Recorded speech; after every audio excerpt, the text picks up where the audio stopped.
हाँ तो मेरे प्यारे साथियों, आज आप लोगों को सुपर कोचिंग मैथमेटिक्स से कुछ फिजिक्स से रिलेटेड क्वेश्चन आंसर बताने जा रहा हूँ। वो भी बहुत इम्पॉर्टेंट हैं आप लोगों की कॉम्पिटिटिव लेवल के एग्ज़ामों की दृष्टि से।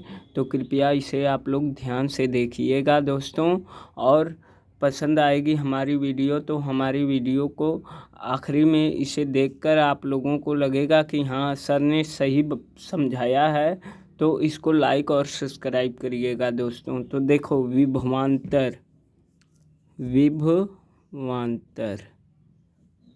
पहले लिखो, चली नहीं रही है। विभवांतर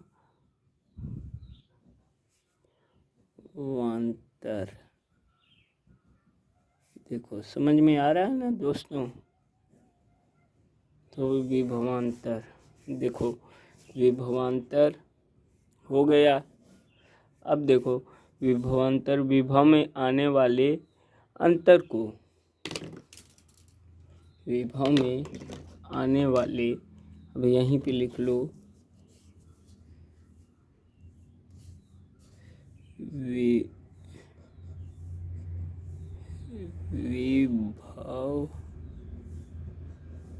में आने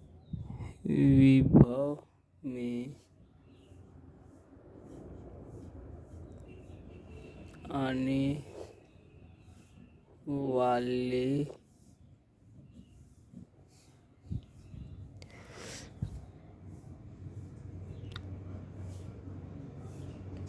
अंतर को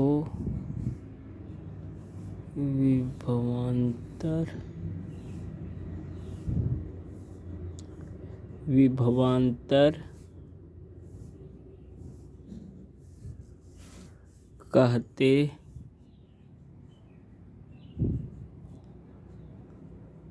कहते हैं दोस्तों। विभव में आने वाले अंतर को विभवांतर कहते हैं। अब देखो, सेकेंड लिखो और लिखो दोस्तों, सेकेंड विभवांतर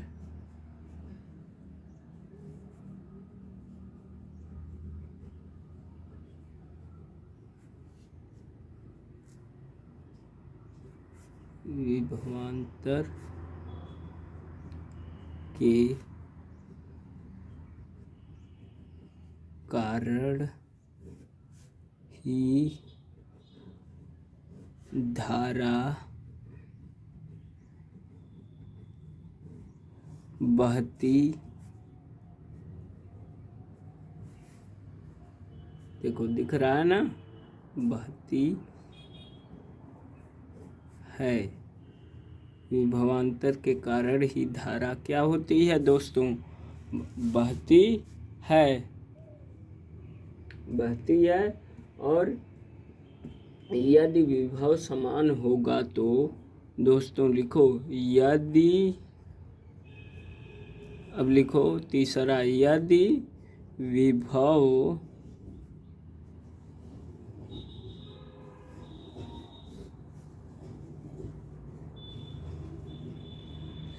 समान,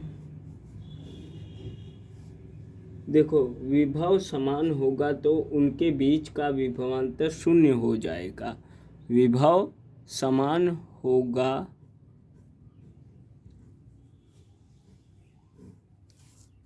तो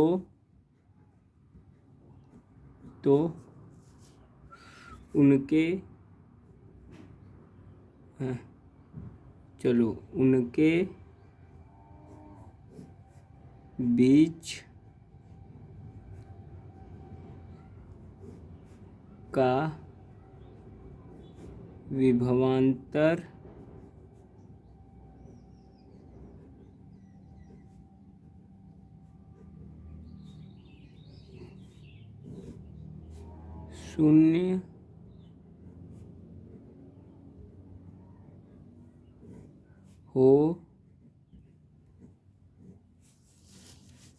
शून्य हो जाएगा। दोस्तों, शून्य हो जाएगा, शून्य हो जाएगा। एक और है, देखो, एक ऐसी पृष्ठ जिसके सभी स्थान पर विभव समान हों उसे समविभव पृष्ठ कहते हैं। समविभव जो समान हों दोस्तों। तो अब लिखो देखो, एक होता है समविभव पृष्ठ पर धारा प्रवाहित नहीं होती है। तो पहले लिख लो कि समविभव पृष्ठ पर समविभव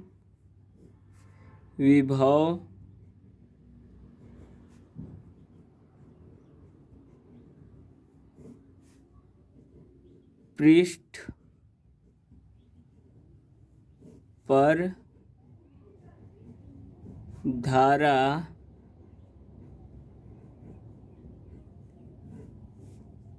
प्रवाहित मीन्स बहती नहीं है, प्रवाहित नहीं होती है, नहीं होती है दोस्तों। तो देख लो, प्रवाहित नहीं होती है। एक ऐसे पृष्ठ जिसके सभी स्थान पर विभव समान हों उसे समविभव पृष्ठ कहते हैं। तो ये देखो, अब आप लोगों को बता दें, जैसे धारा क्या है, धारा एक ऐसे पृष्ठ है, हाँ, एक ऐसे पृष्ठ लिख दो, एक ऐसे पृष्ठ जिसके सभी स्थान पर क्या विभव समान हों, हाँ, एक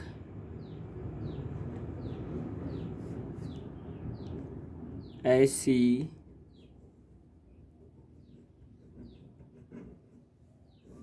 पृष्ठ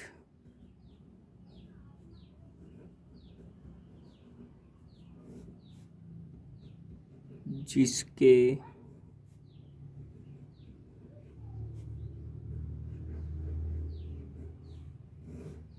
सभी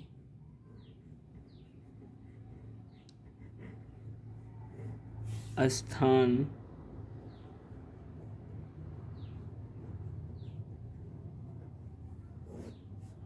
पर विभव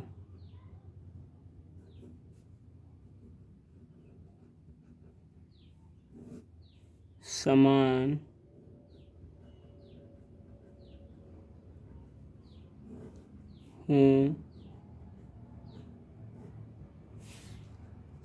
हों, उसे क्या कहेंगे दोस्तों? उसे समविभव या समविभव पृष्ठ कहते हैं। उसे समविभव समान हों तो उसे समविभव पृष्ठ कहते हैं। उसे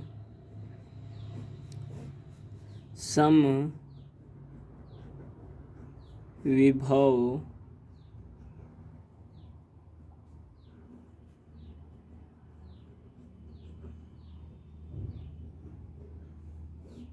पृष्ठ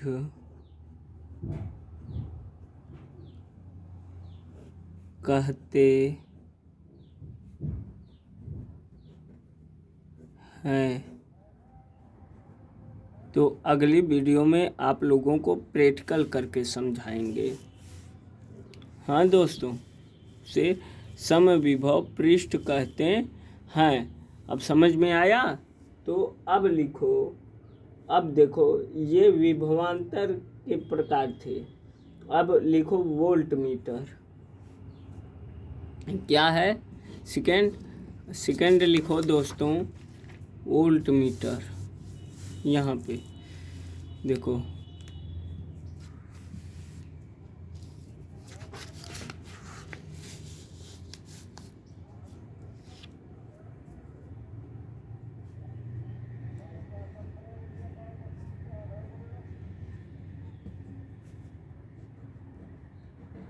वोल्ट मीटर।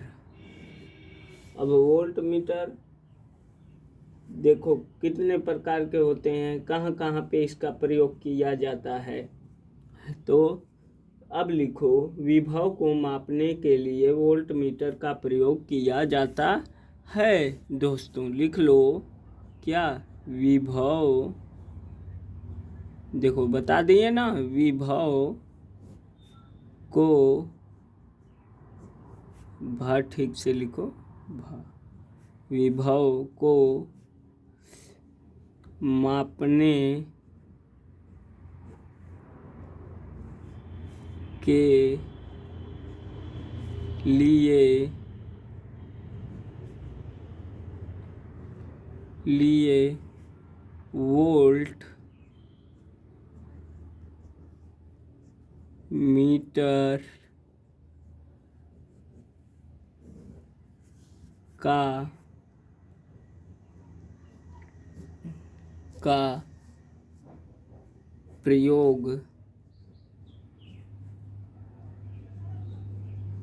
प्रयोग करते हैं या किया जाता है, करते हैं, लिख दो दोस्तों। विभव को मापने के लिए वोल्ट मीटर का प्रयोग किया जाता है या करते हैं। अब लिखो, वोल्ट मीटर को समांतर क्रम में लगाया जाता है। लिखो, वोल्ट मीटर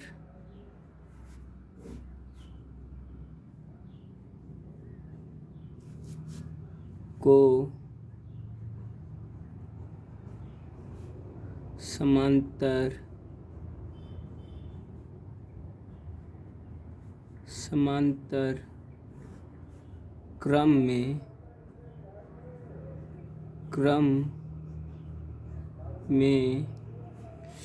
समांतर क्रम में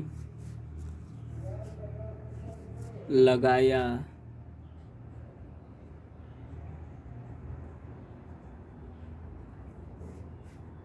जाता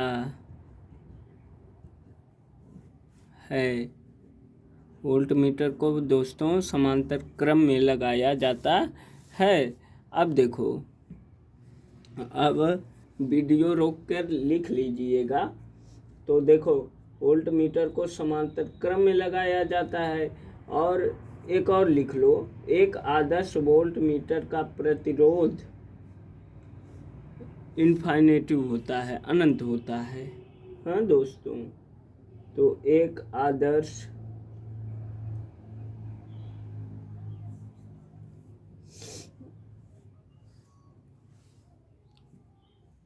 रहने दो, क्या लिखोगे? अब लिखो, धारा मापी,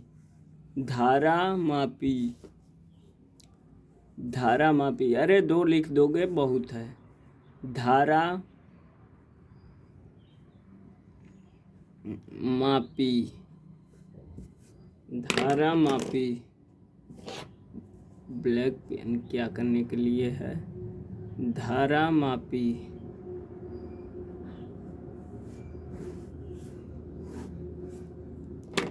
अब देखो, धारा मापी क्या है? यह धारा उपस्थिति को बताता है, हाँ, किंतु धारा को नहीं मापता है। धारा नहीं इससे मापी जाती, यह धारा की उपस्थिति को बताता है।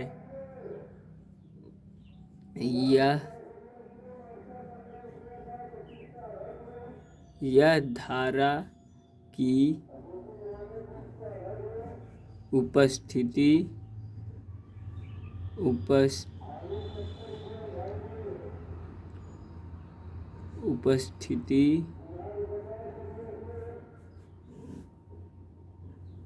को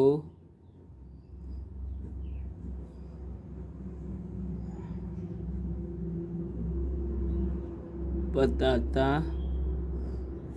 है,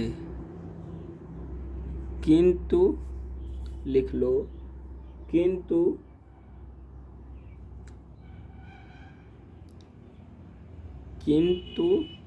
दोस्तों, किंतु, हाँ, किंतु देखो दिख रहा है ना, किंतु धारा को मापता नहीं है।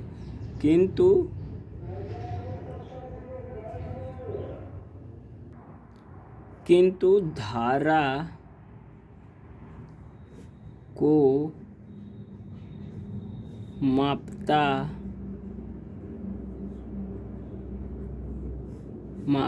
नहीं है। किंतु धारा को मापता नहीं है दोस्तों, इससे धारा नहीं मापी जाती है। धारा मापी बस उसकी उपस्थिति को बताता है। अब लिखो अमीटर,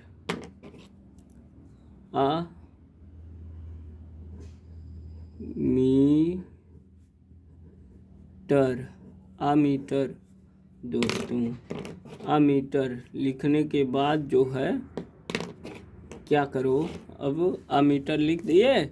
अब लिखो अमीटर के विषय में, यह धारा को मापता है। अब लिखो यह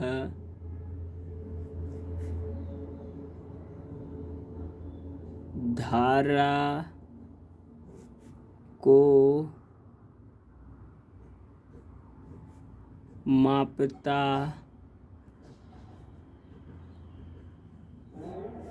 मापता है, यह धारा को मापता है। और दोस्तों तथा धारा की उपस्थिति को बताता है। और क्या है, नीचे लिखो कि यहाँ पे चलो, तथा धारा की उपस्थिति, ये ऊ है दोस्तों, उपस्थिति को बताता है। हो गया ना, देखो तथा धारा की उपस्थिति को बताता है दोस्तों, ये दो काम करता है यहाँ पे। और फिर एक और लिख लो, इसी को जो है श्रेणी क्रम में जोड़ा जाता है। अब लिखो इसे, एक और लिख लो, इसे श्रेणी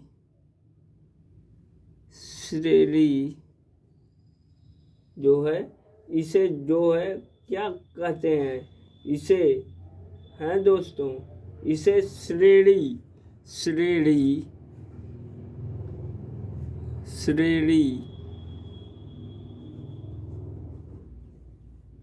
क्रम में, सही है ना दोस्तों, श्रेणी क्रम में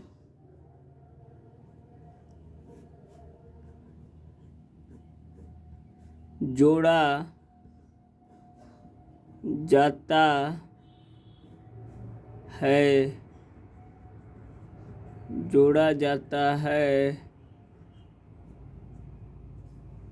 देखो दोस्तों सही है। अब एक और लिख लो कि एक आदर्श मीटर का प्रतिरोध 0 हो जाता है।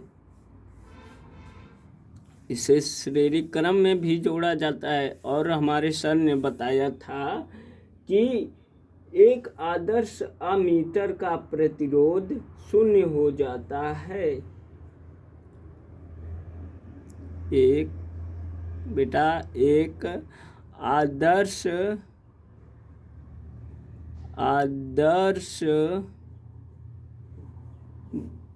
ध्यान से गूगल से पूछ भी लेना, अगर हमारी बातों पर ना विश्वास हो, हमारे लिखती पर, तो देख लेना। एक आदर्श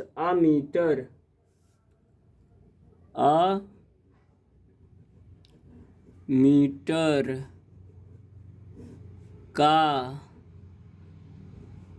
प्रतिरोध प्रतिरोध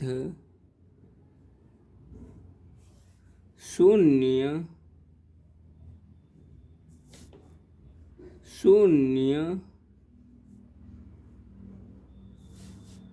प्रतिरोध शून्य हो जाता है। देखो अब हो गया ना, इसकी 3 विशेषता हुई। पहली ये है और दूसरी इसे श्रेणी क्रम में जोड़ा जाता है, ये दूसरी हो गई। और एक आदर्श आमीटर का प्रतिरोध शून्य होता है, यह तीसरी हो गई दोस्तों। अब देखो ये तो पहली ही है, हाँ। और विभव को मापने के लिए वोल्टमीटर का प्रयोग किया जाता है, यह पहली हो गई, हाँ। यहाँ पे बना दीजिए। वैसे वोल्टमीटर को समांतर क्रम में लगाया जाता है, दूसरी विशेषता हो गई दोस्तों। देख लो, इनकी विशेषताओं को लिख लीजिएगा और भी लिखवा दें, रहने दो, वीडियो बहुत बड़ी हो रही है दोस्तों, इसको रोक करके लिख लीजिएगा देख करके, हाँ। अब धन्यवाद दोस्तों। हमारी वीडियो आप लोगों को पसंद आई हो तो हमारे इस चैनल को लाइक और सब्सक्राइब करिएगा। धन्यवाद।